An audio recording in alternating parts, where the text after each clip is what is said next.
All right, I think I'm live. Hi. Welcome back. It is my Thursday live video blog, and I went back and rewatched my one from last week, and I felt like I was really rambling and talked longer than I wanted to. So if you did watch the whole thing, thank you for bearing with me. So this time, this is a really big topic and something I'm really passionate about, so I'm going to get right to it. And hopefully I get to say everything I want to say, or maybe this will just be a part one. So the word fatphobia, it's being kind of like bandied about a lot. I wanted to really talk about how it infiltrates our parenting and how it's, really, I believe, one of the primary causes for why our children are becoming so overweight. So I remember when I was a Weight Watchers leader and I was really vigilant about my food, and I was counting calories and weighing and measuring portions, and I thought I was showing my daughter that I was taking care of myself and being a really good role model. And what I noticed was during those years, I noticed that she was starting to really obsess over junk food and was really obsessing over candy and chocolates, and she started hiding stuff in her bedroom, and I was kind of freaking out a bit. And I didn't at the time make a connection.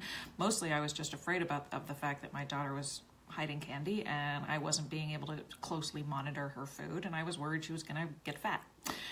And that was kind of how I viewed it at the time. I didn't really make the connection that perhaps the fact that I was demonizing sugar and junk food and making it such this taboo food was making it all the more attractive for her at the time. So anyway, I started thinking about this specific topic because this weekend we went, my daughter and I, she's 10 now, we went to this retreat, this mothering and daughtering retreat at the Kripalu Yoga Center in the Berkshires, and it was hosted by Syl and Eliza Reynolds, who do motheringandaughtering.com, and they wrote the book Mothering and Daughtering, and they are just outstanding. If you have a preteen or a teenage daughter and you haven't yet heard of them, go run, don't walk to their website, because the stuff they're talking about is just phenomenal. And it was a really, really emotional weekend. And it was, I realized during that whole, all of the stuff that came up about mothering, I realized how terrified I am for my daughter over the next couple of years as she's becoming, growing into her adolescent and womanly body, what that means for her and what she's going to think of herself and what other people are going to think of her and how she's going to view her body and what am I going to say that's going to screw it all up, and how can I be the best parent for her during this time. And it's just, I don't know about you, but I just find the whole thing just so terrifying, because I so badly as her mother do not want her to be rejected, especially for something that makes, whenever my daughter is rejected by other kids for it's usually for something about her that makes her unique and phenomenal. And so as a parent, to watch that happen, it is heartbreaking. And it's really, really tempting, especially when it comes to her body, to want to help her not stand out, and to help her conform, and to help her do whatever she needs to do to be accepted, because I know that that's what she wants. And I know that's what I wanted when I was a teenager. When I had a mother who was stick thin, so thin that she grew up really, really, really, really insecure about how thin she was. And she said boys always made fun of the fact that she was flat as a board. And I remember when I was feeling a lot of pain as a teenage, going through adolescence, my body was suddenly so much bigger and curvier, and I hated it. And she didn't know what to do with that. And she really, I think she really just wanted to help me. And so when I was going on these diets, I think, looking back, I realized, the help that I needed at that time was to be told, you don't need to diet, that you are perfect as you are, as opposed to saying, I want you to feel better however you need to. If it's dieting, then great. Because, when young girls start to go on the diet, in a way, my own mother confirmed for me this social idea that being fat is the worst thing ever. And we have to do whatever it takes to not be fat. And what often happens when you start dieting for those reasons is you start this weight cycling where you restrict and then overeat and your body overcompensates and then you gain and then you lose a little and you gain more. And it starts that weight cycling that I believe, leads to a lot of, why we are overweight, so many of us. There's so many other factors, and I get into this a lot in my book about, socioeconomic status and access to food and all of that. But I really think that there is this kind of psychological fear of being fat that actually leads many of us to be fat as we get older. So I think, it is so important for us to not think about the word fat as a bad thing, to not teach our children that being fat is the worst thing ever. Because, when they internalize that idea at such a young age, our pediatricians talk about, our kids' BMI ranges when they're babies. And it's absurd. It's absurd that we are even at all thinking about whether our children are a normal size when they're still growing. Anyone with a child knows that your children grow out, they grow up, they grow in all sorts of different directions. So this idea that we have to be monitoring their BMI range at such a young age, because if they start to get pudgy, we need to nip it in the bud, it's backfiring. It's actually doing the opposite effect, which is we're teaching our children that somehow their body is wrong, that somehow we are ashamed of them, that our fear of them getting fat is the result of some kind of evidence that we've been given that they're going in that way. And that makes them feel terrible. It makes them feel like failures. It makes them realize at a very young age that they are somehow deficient and that there's something wrong with them. And that is a big reason why children start to hide food and turn to food for comfort and feel like they need to restrict themselves, and then they're overcompensating. And, I think this, as desperately as we want to protect our children, we really need to loosen the reins when it comes to food and candy. And we're just on Halloween, and I know a lot of parents get all freaked out about Halloween candy, and you can have 5 and then I'm going to throw it all away, and all of that stuff. All of that monitoring is just setting our kids up for an absolute obsession with food and their bodies.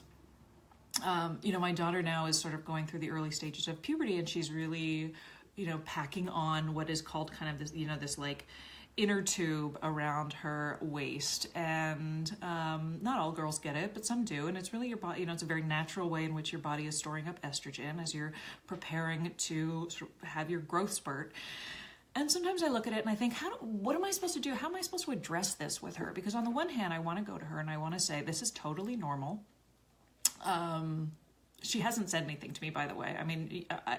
Those of you who've been following me know that in the past, my daughter has referred to herself as fat, and I've had to kind of deal with that. That's a whole other issue. But this is really important to me and how I address it as her parent, because I feel like if I say to her, don't worry, this is temporary, this is normal, then I'm just reinforcing this idea that, don't worry, you're not going to get fat because fat is bad, and I don't know if she's going to get fat or not. I don't want her to worry about that. I honestly don't want her to think that anything is normal or abnormal about any of this process. Like, it just is. And I need to be really vigilant about what I'm saying in these kinds of conversations, because it's so easy for us to get into this situation where we don't realize we are talking to our children about strategies to keep from being fat. And that's just backfiring. It certainly did with me.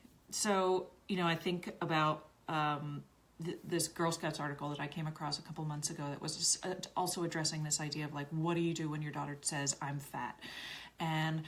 Or your kid. I mean, this could apply to daughters and sons. I'm just talking about my daughter because she's in that age right now. But what do you do when your child announces I'm fat? One of the worst things you can do is say, don't be ridiculous. You're not fat. You're beautiful. Because that's really confirming. And I talk about this more in my book, that, it confirms this idea that fat is something that you don't want to be. And it's kind of a catch-22 because nobody wants to be that, but it's the way in which we fear it and try to avoid it at all costs that I think is really, we're ending up on this slippery scale in that direction. So what do we do? So number one, never, ever, ever talk disparagingly about your own body around your kids or around anyone, for their sake, for your own sake. Don't talk about how you wish you hadn't eaten that and how guilty you feel about that piece of cake, or all of that stuff around food. Just don't do it. Don't say it. Even if I've said this before, I tell my kids on a regular basis that I love my body, and I don't believe it yet. I mean, I don't know if I ever will, but they need to hear it. My daughter needs to hear at least one woman in her life who says openly that she is okay with her body as it is and doesn't want it to change. Because honestly, I never had a single woman in my life growing up who said that she loved her body. And I think that is just so important, even if it's just one person swimming upstream in this culture who's just okay with herself. I think that's such an important thing for our kids. So, practice that. Practice talking about how you just really love your booty, or how, you just feeling good, and, talk about things your body is good at and what you like to do. And don't talk about your body's limitations. Don't talk about it in terms of what you don't like about it. It's just a waste of time, and it's not helping your child when they're looking at their own bodies as they're changing right now. Another thing to never do is never talk about calories and serving sizes and weighing and measuring food. I mean, all of that restrictive idea of what we should and shouldn't eat and how much we should and shouldn't eat is, again, reinforcing to our kids that they can't be trusted, and that they can't be trusted around food. They can't trust their guts. They can't trust when they know when they're hungry or when they're full. That this is something that they have to kind of rely on outside, and they have to use fitness trackers and count steps and, all of this stuff that is just, all we're telling them is, again, we are somehow deficient at eating, and that we need to be helped from all of these other devices. And that's just, basically setting them up for a lifetime of believing that the power to be healthy is not within them right now. And another thing that goes back to what I was talking about with when I was a Weight Watchers leader and watching my daughter just becoming really obsessed with food is never ever prohibit anything. And again, after Halloween, I think it can be really tempting. My kids have so much candy still, and it can be really tempting for me to want to get it out of the house and to really kind of monitor. My daughter still asks me all the time, can I have another piece? Can I have another piece? And I just keep saying her, use your judgment. Use your judgment. You don't have to ask me.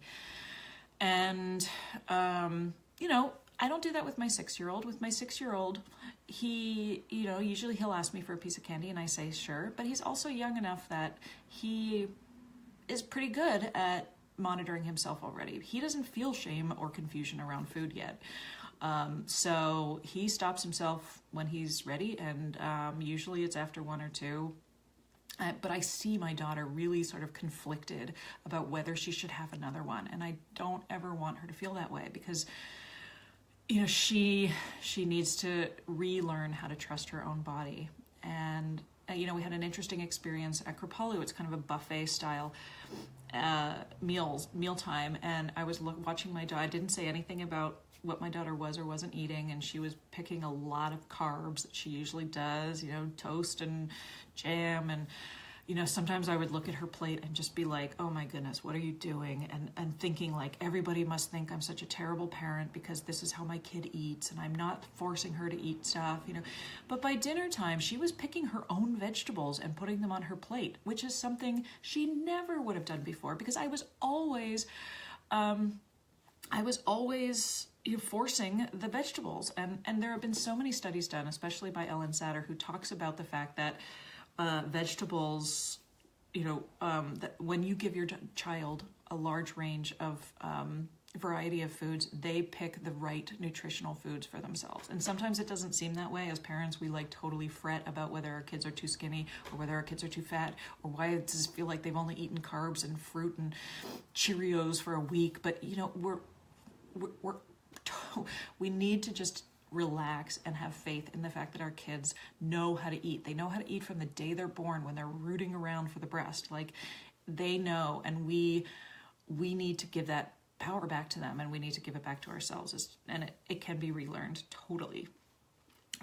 So these are things I feel like we need to do as parents. Again, I'm going to go back to the BMI, because I think the BMI is a big pile of bullshit, and it drives me crazy that our doctors are talking about it and that our nurses in our schools are talking about BMI. And because again, like the BMI scale, I think I might do an entire post about the BMI scale, because it was, you know, if you know the history of the scale and you know why it was created in the 1850s by a mathematician who really just wanted to come up with a simple, easy way to categorize populations into size groups. It had absolutely nothing to do with health, and it had absolutely nothing to do with like lifespan or anything. It was a simple calculation of height and weight. I mean, it's absurd that it has become so widespread in the medical community as a marker of health. You know, studies have shown that, you know, with the BMI scale is wrong 50% of the time when it comes to a person's health. So for instance, a study recently, they used 6 other markers of health besides the BMI scale, and they were like blood pressure, triglycerides, cholesterol, glucose, insulin resistance, and C-reactive protein data. And those were the 6 markers of health that they used. And 47% of the people in the overweight category and like 29% of the people in the obese category were healthy by all 6 markers, but were considered overweight and obese in the BMI category. Meanwhile, people who were in the normal category in the BMI scale, of those people, a third of them, like 29%, I think, 30%, a third of them were considered unhealthy in at least 2 of the other 6 markers. So again, you know, the BMI scale is just like, we need to just get rid of it. It's horrible, and I hate the fact that it's infiltrating the way we parent our young children by making us anxious as to whether or not their weight is okay or not okay. And it is, like, whether we want to admit it or not, it is feeding into their tiny minds and teaching them whether they are okay or not okay. I mean, I look at my daughter, she's a tall kid, I was a tall kid, and her 2 best friends are tiny. They come up to her shoulders. And sometimes I watch the 3 of them walking around, and there's my daughter in the middle and these 2 little girls on either side of her, and they're all the same age. And everything about them at this point is genetics. And yet I look at them and I think one of those 3 girls is going to go on into puberty and adolescence and adulthood thinking that there's something wrong with her and that she is too large and that she needs to shrink. And that's just how our society is. And that, you know, it terrifies me. I don't know what other word to use other than just like the pain I feel at what I worry is the inevitable. And it might not be. She's a really strong kid. But I've never met a woman who has avoided this. I mean, I wasn't even ever called fat in my life. And yet I decided at age, you know, in the 5th grade that that's what I was. I mean, I was called big boned, I was called large framed, I was called sturdy, all of these words that I interpreted as you're fat, fat, fat. And nobody even called me that. So, you know, imagine what it must be like if you're a child and somebody actually calls you the F word and how much that destroys your psyche.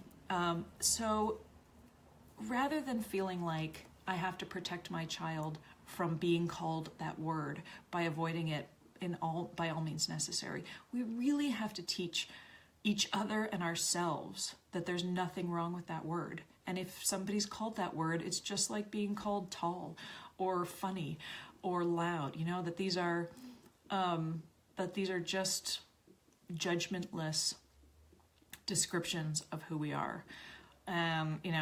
That's a huge, lofty task, but it's my dream, my wish list. And then just before I go, I want to address this idea of like, well, if I'm not vigilant about what my child eats, I'm afraid that they will become fat, and that's unhealthy. And I think that goes back again to what I was talking about with this idea of like, the more we fear our children becoming fat, the more we fear ourselves becoming fat, the more likely we are to become fat. I mean, we know, I've said this many times, that dieting is the #1 predictor of weight gain. So this idea that we somehow fear that if we are somehow we fear that if we are accepting of fat and we don't talk about it like it's something bad, that fat acceptance is somehow glorifying obesity. And that one drives me crazy too, as I talk about in my book, where, this idea that somehow if we accept fatness, that we are somehow inevitably going to become fat. And I think that is so misguided, and actually, the opposite is what is happening in our society right now, because we are, we feel like we need to make fat people as miserable as possible in order to try to get them to, become thinner and to work harder, and that they're lazy and all of these things that deep down we know aren't true.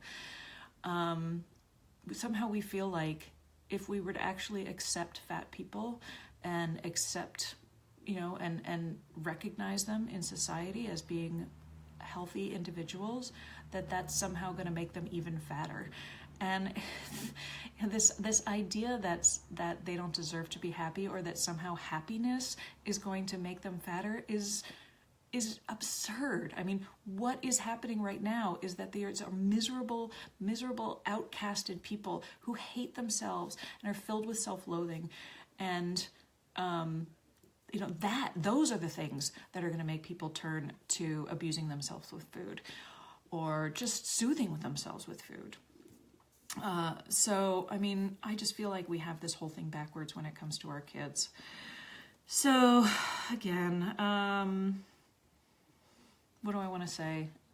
Love yourselves and talk about yourself positively in front of your kids. Never, ever talk about how fat you are, or how miserable you are with your body, or how you need to cut back on something or other. No matter how much you think it, they don't need to hear it. And I feel like it's really, really damaging. So I feel like I could talk about this for hours, but I've already gone over my self-prescribed 15-minute limit again. So thank you for watching. Hi, Louisa. I see you there. I'll see you next week. Have a good Thursday.